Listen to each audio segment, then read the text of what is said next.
Bueno, la semana pasada estuvimos viendo un tema que estaba relacionado fundamentalmente con lo que es la fotografía, la imagen y la narrativa en la producción infográfica. Entonces, vimos aspectos, como digo, directamente vinculados a lo que es el mundo de la fotografía, ¿no? Estuvimos viendo los balances, los blancos, qué significaba el color de clave alta, el espacio negativo, el monocromo, ¿no?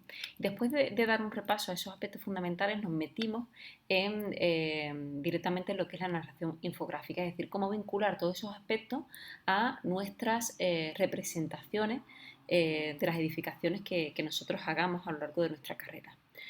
Entonces, para eso es fundamental, por una parte, tener en cuenta que primero hay que realizar un levantamiento del edificio. El levantamiento bien se puede hacer a partir de SketchUp o bien se puede hacer a partir de otro tipo de programas, tal y como Rhino o, por ejemplo, 3D Studio, etcétera, etcétera, ¿no? El caso es que, independientemente de ese levantamiento, después es necesario realizar una postproducción.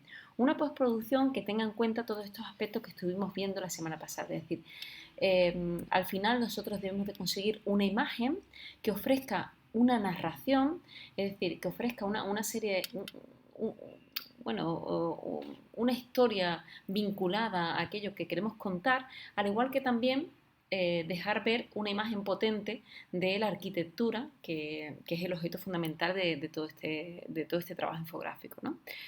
Teniendo en cuenta eso, vimos conceptos que estaban asociados fundamentalmente a la luz, a la profundidad, a la composición y a lo que es el realismo, ¿no? Para ello, bueno, pues estuvimos viendo la ley, por ejemplo, de horizonte o de los tercios, ¿no? También estuvimos viendo aspectos que estaban relacionados con los colores, ¿no? Los colores fríos, los colores calientes, las profundidades, las perspectivas, ¿no? La direccionalidad. También a aquellos vinculados, por supuesto, a lo que es el realismo, ¿no? Cuanto más realistas sean nuestras imágenes, bueno, pues más calidez y más calidad van a ofrecer, ¿no?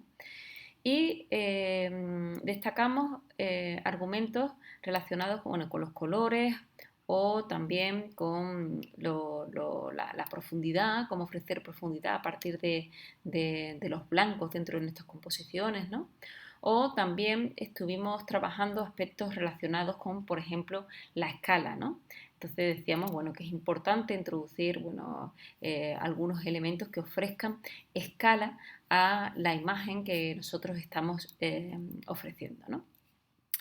Bien, relacionado con este tema, estuvimos viendo una práctica, en particular esta, que no era sino la de introducir un edificio ya existente dentro de varias imágenes. Bueno, pues para ello trabajamos con los conceptos de fusión de imágenes, con la herramienta de fusión de imágenes en Photoshop y sobre todo aquellos relacionados también con lo de la máscara de capa y también con las capas de ajuste, ¿no? ¿El objeto qué es? El objeto es, bueno, pues intentar que todo tenga una, como decimos, una especie de narrativa, que la imagen cuente algo, al igual que también que se ofrezca homogeneidad y realismo en nuestras infografías, ¿no? Bueno, vinculado a eso, se encuentra dentro del Pinterest de la asignatura de Taller Dibujo Integrado de WEC. Bueno, pues dentro de Taller Dibujo 2 hay como dos tableros eh, que están relacionados fundamentalmente con esto de las infografías. Uno es aquel que ofrece infografías más parecidas a ilustraciones, es decir, que están más relacionadas con el dibujo, ¿no? Que podemos decir que son como dibujos tratados con textura y que se acercan mucho también a aquellos que hablamos en Taller Dibujo 1 de lo que es el collage, ¿no? Bueno, hay ejemplos fantásticos que tras la clase de hoy vais a poder manejar con cierta facilidad. Dentro de los ejemplos que nosotros vimos en la clase justamente de esta de infografías y de narración, ¿no? Como, como veis, bueno, pues estuvimos atendiendo a ejemplos bastante realistas, ¿no? También había otros que no siendo tan reales, tenían un punto de realismo importante, pero también existía una cierta mezcla con lo que es el dibujo, ¿no? Tales como estas, ¿no? Estas imágenes, ¿no? O estas otras, que siendo reales también tiene como una especie de textura que le ofrece un cierto acercamiento a lo que es el mundo de lo que es el dibujo o lo que es la ilustración, ¿no? Bien, teniendo en cuenta eso, hay un segundo tablero, como decía, de infografía relacionado con fotomontaje realista, pero vinculado fundamentalmente a esos ejemplos en donde el realismo es importante, es potente, es decir, vamos a utilizar texturas importantes, ¿no? Texturas que tengan que ver con lo que es la realidad, ¿no? Pero también podemos ver otras que están más cercanas a lo que es el dibujo en sí, ¿no? Bueno, relacionado con eso, vamos a intentar realizar una fotocomposición o una infografía que se acerque fundamentalmente a estos ejemplos, ¿no?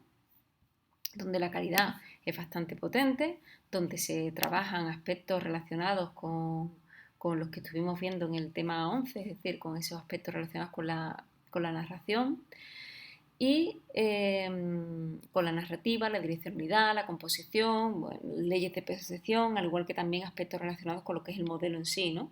Con la imagen, el color, la luz, el volumen, la profundidad.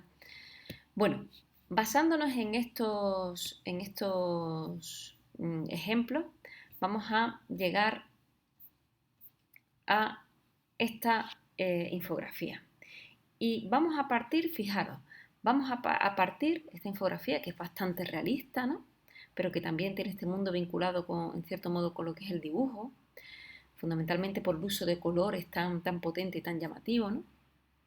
Bueno, pues estos dos mundos entre lo real y lo imaginario lo vamos a hacer partiendo, fijaros, de aquí, de un volumen de SketchUp bastante simple, el que después, tras una postproducción, vamos a obtener un resultado tal y como este.